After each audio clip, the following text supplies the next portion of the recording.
Constitution है, जो संविधान है, इसको प्रधानमंत्री जी,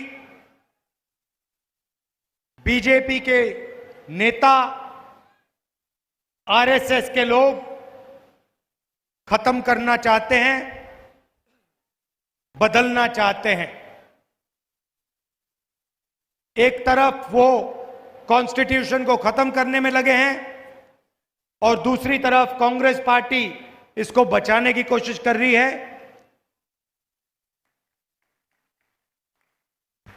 तो ये 2024 का चुनाव एक प्रकार से संविधान का चुनाव है। अब ये जो संविधान है, ये सिर्फ एक किताब नहीं है। लोग इसको कहते हैं कि ये दुनिया का सबसे बड़ा कॉन्स्टिट्यूशन है, मगर ये सिर्फ किताब नहीं है। ये इस देश में ये गरीबों को अधिकार देता है, ये गरीबों की रक्षा करता है, प्रोटेक्शन देता है, उनके भविष्य की देखभाल करता है और देश में उनकी आवाज और उनका जो जीने का तरीका है उसकी रक्षा करता है। बीजेपी चाहती है कि इसे फाड़ के फेंक दिया जाए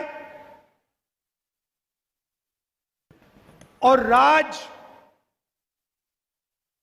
20-25 लोग अरबपति करें और बाकी जनता देखती रहे। बीजेपी के नेता कहते हैं,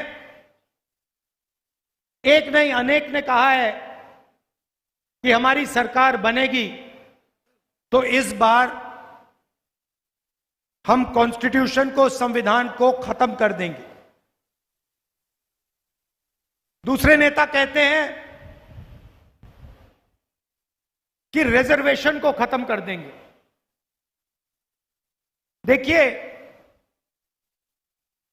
संविधान में से रिजर्वेशन निकला, संविधान में से वोट निकला, संविधान में से पब्लिक सेक्टर निकला, संविधान में से आपके अधिकार आए, आपके जो हक हैं, ये सब संविधान की देन है। और अगर ये चला जाएगा तो आदिवासी भाइयों को मैं कहना चाहता हूं, आपका जल, आपका जंगल, आपका जमीन, आपकी जमीन, जीने का तरीका, भाषाएं गायब हो जाएंगे। बीजेपी के लोग आपको वनवासी कहते हैं। आप वनवासी नहीं हो, आप आदिवासी हो। आदिवासी का मतलब वो लोग जो इस देश के, इस धरती के पहले मालिक थे।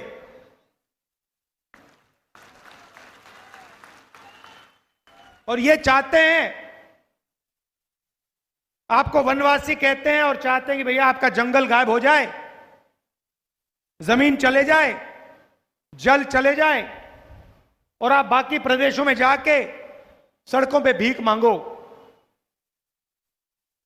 दलितों को अगर अधिकार मिला तो कॉन्स्टिट्यूशन ने दिया, संविधान ने दिया। पिछड़ों को रिजर्वेशन मिला, संविधान ने दिया। इसके बिना, मैं आपको बता रहा हूं, इसके बिना हिंदुस्तान के गरीब लोगों के लिए कुछ नहीं बचने वाला है। ये कहते हैं कि हम रिजर्वेशन के खिलाफ नहीं हैं। रिजर्वेशन एक सोच है।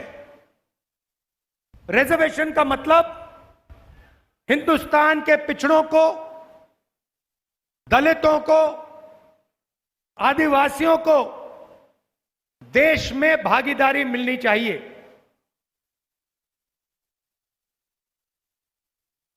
इन्होंने, देखिए, जब ये किसी पब्लिक सेक्टर यूनिट को प्राइवेटाइज करते हैं तो ये रिजर्वेशन को खत्म करते हैं। जब ये ठेकेदारी प्रथा लागू करते हैं तो ये रिजर्वेशन को खत्म करते हैं। जब ये अग्निवीर जैसी योजना लाते हैं तो ये रिजर्वेशन को खत्म कर रहे हैं। पब्लिक सेक्टर में दलितों को, आदिवासियों को, पिछड़ों को जगह मिलती थी। जैसे ही पब्लिक सेक्टर को प्राइवेट कर दिया जाता है, प्राइवेट सेक्टर में ना एक दलित को, ना एक आदिवासी को, ना एक पिछड़े को जगह मिलती है। यह सच्चाई है। मैं चैलेंज करता हूं किसी भी बीजेपी के नेता को कि वो कह दे कि हम पब्लिक सेक्टर यूनिट को प्राइवेटाइज नहीं करेंगे, कि वो कह दे कि हम ठेकेदारी प्रथा को बंद कर देंगे, वो कह दे कि हम किसानों का कर्जा माफ कर देंगे। ये कर ही नहीं सकते ये लोग, क्योंकि इनकी विचारधारा अंबेडकर जी की, नेहरू जी की, गांधी जी की नहीं है। इनकी विचारधारा चुने हुए लोगों की मदद करने की है। इनकी विचारधारा अदानी और अंबानी जैसे लोगों को हिंदुस्तान का पूरा धन, जमीन, जंगल, जल देने की है। अब क्या हुआ? अब हिंदुस्तान की जनता को यह बात समझ आ गई। पता लग रहा है चुनाव में कि हर दलित को, हर पिछड़े को, हर आदिवासी को यह बात समझ आ गई है कि ये बीजेपी के लोग, नरेंद्र मोदी संविधान को खत्म करने में लगे हैं। पहले हम कहते थे, कांग्रेस पार्टी कहती थी ये संविधान के लिए हम लड़े थे, अंग्रेजों से हम लड़े थे, हम इस किताब को बहुत अच्छी तरह समझते हैं। पहले हम कहते थे तो शायद आप लोग मानते नहीं थे, आप लोग कहते थे नहीं। मगर इस चुनाव में सारे लोगों को पता लग गया है कि आक्रमण लोकतंत्र पे है, आक्रमण संविधान पे है, आक्रमण रिजर्वेशन पे है, आक्रमण पब्लिक सेक्टर पे है। सारे लोगों को यह पता लग गया है। और अब यह चुनाव लोकतंत्र को बचाने का, रिजर्वेशन को बचाने का और कॉन्स्टिट्यूशन और गरीबों के अधिकार को बचाने का चुनाव हो गया है। देखिए, पहले नरेंद्र मोदी कह रहे थे 400 पार, सुना होगा। अब बोल रहे हैं 400 पार, अब 150 पार नहीं बोल रहे हैं, क्योंकि और बयान आ रहे हैं कि नहीं, हम कॉन्स्टिट्यूशन के खिलाफ नहीं हैं, हम रिजर्वेशन के खिलाफ नहीं हैं, हम लोकतंत्र के खिलाफ नहीं हैं। क्यों? क्योंकि उनको मालूम पड़ गया है कि देश की जनता को बात, असली बात,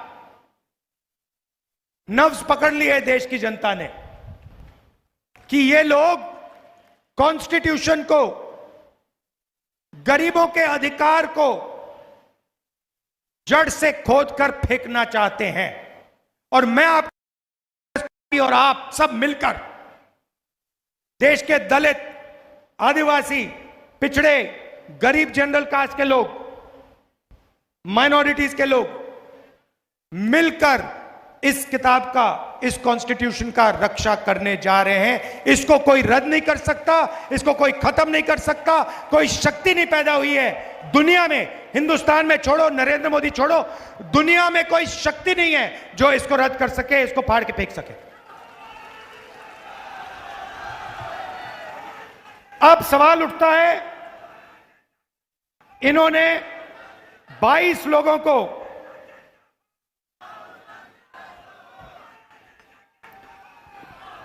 इन्होंने 22 लोगों को 16 लाख करोड़ रुपया दिया है। 16 लाख करोड़ रुपया मतलब 25 साल का मनरेगा का पैसा 22 लोगों को पकड़ा दिया। हमने कर्जा माफी की थी किसानों की, अगर आप 24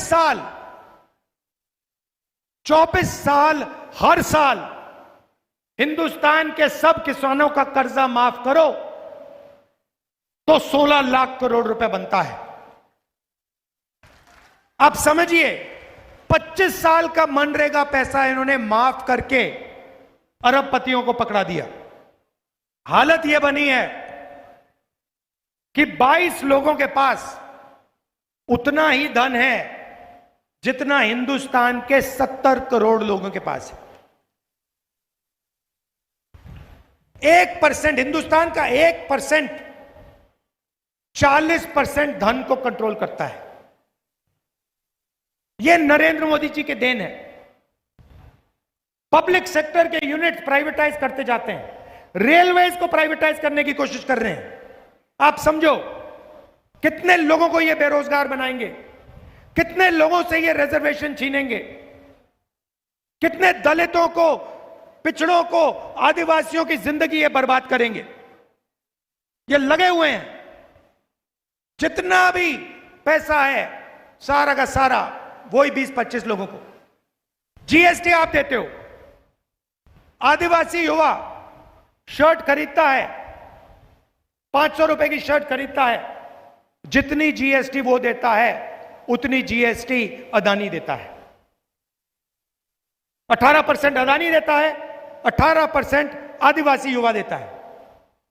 आदिवासी युवा बेरोजगार, उसके माता पिता हजारों में कमाते हैं और अदानी हजारों करोड़ों में कमाता है, मगर टैक्स अदानी जितना आदिवासी जितना। क्या मतलब है? तो आप लोगों के जेब से पैसा निकलता है, पेट्रोल खरीदते हो, पेट्रोल खरीदने का पैसा आपके जेब से निकलता है, अदानी की ओर जाता है। बिजली का स्विच ऑन करते हो, अदानी को पैसा जाता है। शर्ट खरीदते हो, अदानी को पैसा जाता है। जंगल जाता है, जमीन जाती है, जल जाता है। तो पूरा का पूरा फायदा उनको पकड़ा दिया। तो अब कांग्रेस पार्टी क्या करने जा रही है? मैं आपको खुश करने के लिए 2-3 चीजें आपसे कहना चाहता हूं। मूड आपका अच्छा हो जाएगा। संविधान को बचाना है, रिजर्वेशन को बचाना है, मगर जितना धन उन्होंने अदानी को दिया उतना धन हमें आपको देना है।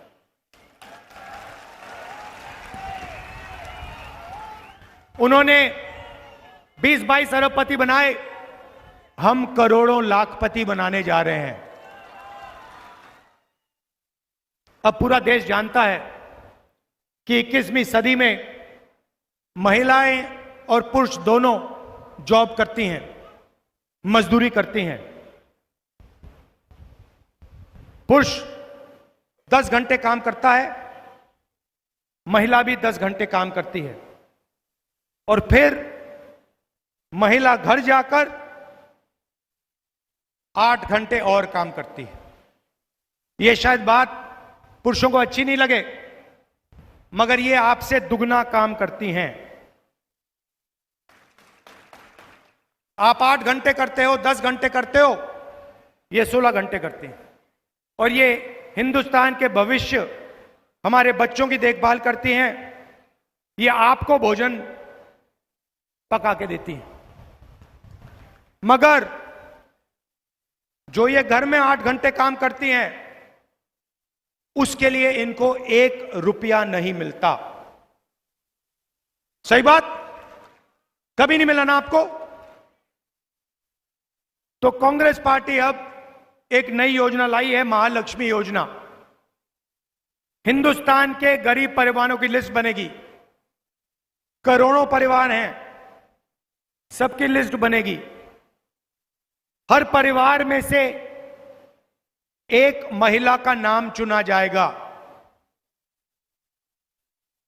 किसान परिवार होंगे, दलितों के, आदिवासियों के, गरीब जनरल कास्ट के, कारीगरों के, जो भी गरीबी रेखा से नीचे है, उनकी लिस्ट बनेगी। एक महिला हर परिवार में से चुनी जाएगी और फिर उस महिला के बैंक अकाउंट में साल के 1 लाख रुपए कांग्रेस पार्टी डालने जा रही है। 8,500 रुपए महीने के, हर महीना पहली तारीख ठका ठक ठका ठक ठका ठक 8,500 रुपए बैंक में। 1,00,000 रुपया साल का, करोड़ों महिलाओं को। क्रांतिकारी स्कीम है। दुनिया में किसी सरकार ने ऐसा काम नहीं किया है। हिंदुस्तान की सरकार पहली सरकार होगी जो ये काम करने जा रही है।